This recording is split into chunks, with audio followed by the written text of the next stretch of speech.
नमस्कार प्रिय दर्शकों, आप सभी का बहुत बहुत स्वागत करता हूं। मैं ज्योतिषाचार्य श्री कृष्ण शास्त्री। चलिए आज चर्चा करते हैं कि बहुत ही बड़ा परिवर्तन होने वाला है ग्रहों में।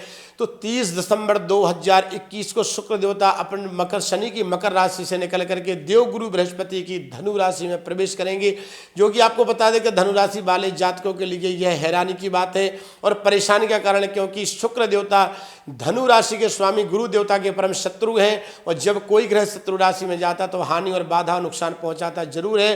तो धनु राशि वाले जातक सावधान रहें, सतर्क रहें और जागते जागरूक रहें, क्योंकि आपके जीवन में अचानक कोई हानि का लाभ प्राप्त हो सकता है और अपनों के द्वारा नुकसान हो सकता है, अपने छोटों के द्वारा काम बिगड़ सकता है, क्योंकि शुक्र छोटे का कारक होता है और अपनों के द्वारा आपके जीवन में तंत्र मंत्र से संबंधित कोई क्रिया भी कराई जा सकती है। इस बात से हमेशा सतर्क रहिएगा। और चलिए चर्चा करते कि शुक्र की दृष्टि कहाँ पड़ रही है, तो किसके लिए विशेष लाभ होगा।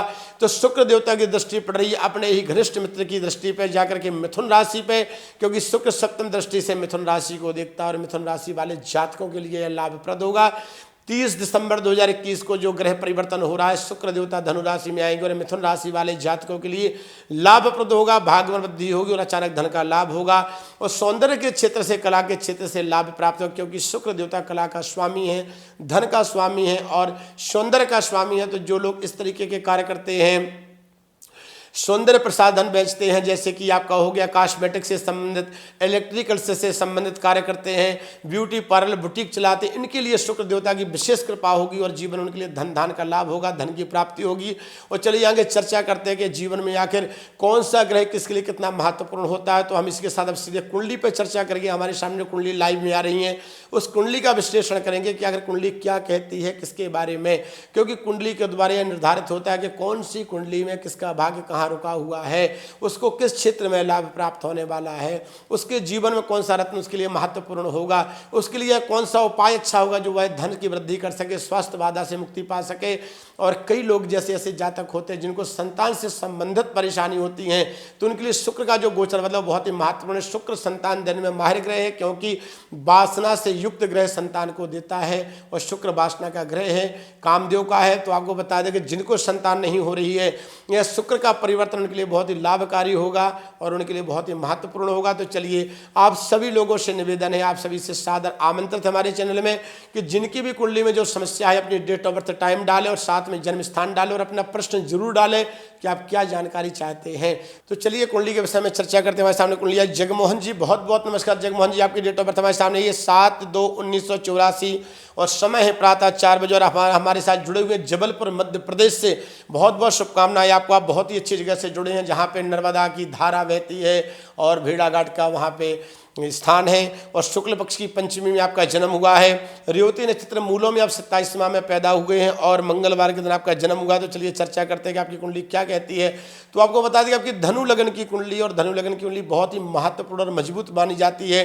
वही बताया जा रहा है कि धनु राशि में शुक्र का गोचर करेगा तो आपके लिए मानसिक तनाव, घरेलू परेशानी और टेंशन दे सकता है। जगमोहन जी सावधान रहिए, सतर्क रहिए।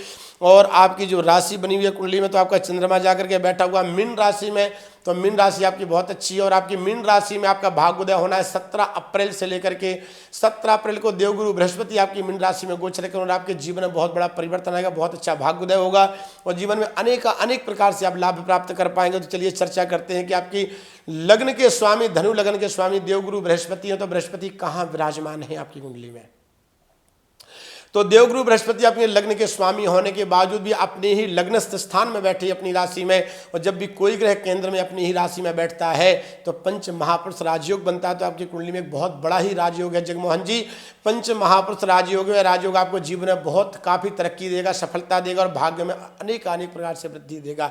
और किस्मत की बात है कि आपकी जिंदगी से शनि की 7.5 का जो प्रभाव है राशि के लग्न के अनुसार वह भी हट रहा है और आपकी कुंडली में मीन राशि में 7.5 प्रारंभ होने जा रहा है। इससे भी आप सावधान रहिएगा, परंतु आपके लिए 7.5 लाभप्रद होगा। आपका पहला चरण और दूसरा चरण शनि आपके लिए बहुत ही महत्वपूर्ण, तीसरे चरण में जाकर आपको हानि हो सकती है, सावधान रहिएगा। और चलिए चर्चा करते हैं कि आखिर आप ऐसा क्या करें जो कि आपके भाग्य में वृद्धि हो, पद प्रतिष्ठा की प्राप्ति हो। तो आप एक पोखराज रत्न धारण जरूर कीजिए। पोखराज रत्न धारण करने से आपके जीवन में भाग्य में वृद्धि होगी, मनोबल में वृद्धि होगी, पद प्रतिष्ठा में वृद्धि होगी और अपनों के द्वारा आपको लाभ प्राप्त होगा। आपके धन भाव में बुधादित्य राजयोग लगाए, परंतु आपका सूर्य धन भाव में द्वितीय हाउस में, सेकंड हाउस में जाकर के बैठा हुआ है शत्रु राशि में। और मकर की जो राशि वह शनि की, और शनि और सूर्य परम शत्रु है, तो धन तो आएगा पर टिकेगा, धन को लेकर के विचलित रहेंगे। और जीवन में विवाह बाधा भी आपको परेशान करे, तो विवाह को लेकर कोई परेशानी है तो भी आपका निवारण जरूर होगा। बने रहिए हमारे साथ में। चलिए चर्चा करते हैं कि आपका मंगल देवता लाभ भाव में अपने ही शुक्र की राशि में बैठा है, वहीं पे शनि उच्च के बैठे, आप जीवन में काफी उच्च लाभ प्राप्त करेंगे और अचानक आपके जीवन में धन की अनेक प्रकार से वृद्धि होगी। और बने रहिए कृष्णा आस्था ज्योतिष परामर्श केंद्र के साथ में। राहु आपके षष्ठ भाव में बैठा है, तो 6th हाउस क्या कहता है? उलझन, विवाद, परेशानी, रोग, मुकदमा, नशा, बाधा। तो आपका राहु बहुत ही गलत जगह पे बैठा है जगमोहन जी, तो सावधान रहिएगा राहु के द्वारा कहीं आपको कोई नुकसान ना हो, कि राहु कई बार हमें गलत रास्ते पे ले जाके खड़ा कर देता है और हमारे लिए बहुत ही हानिकारक होता है।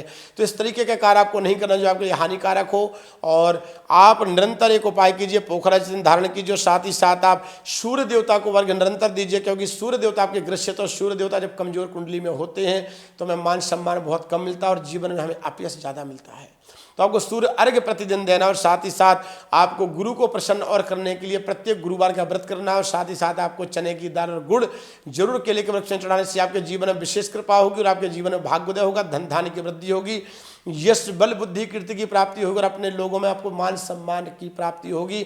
तो चलिए बहुत बहुत शुभकामनाएं जगमोहन जी, बन रही है हमारी कृष्ण आस्था ज्योतिष परामर्श केंद्र में। और आप सभी से निवेदन है दर्शकों के, चैनल को लाइक और सब्सक्राइब जरूर कीजिए और नई नई जानकारियों से जुड़े रहिए, क्योंकि सब्सक्राइब करने पर आपके पास नोटिफिकेशन आता है कि नई वीडियो अपलोड हो चुकी है, तो आपको नई वीडियो की भी जानकारी शीघ्र प्राप्त होगी। मैं ज्योतिषाचार्य श्री कृष्ण शास्त्री आपसे विदा लेता हूँ। नमस्कार।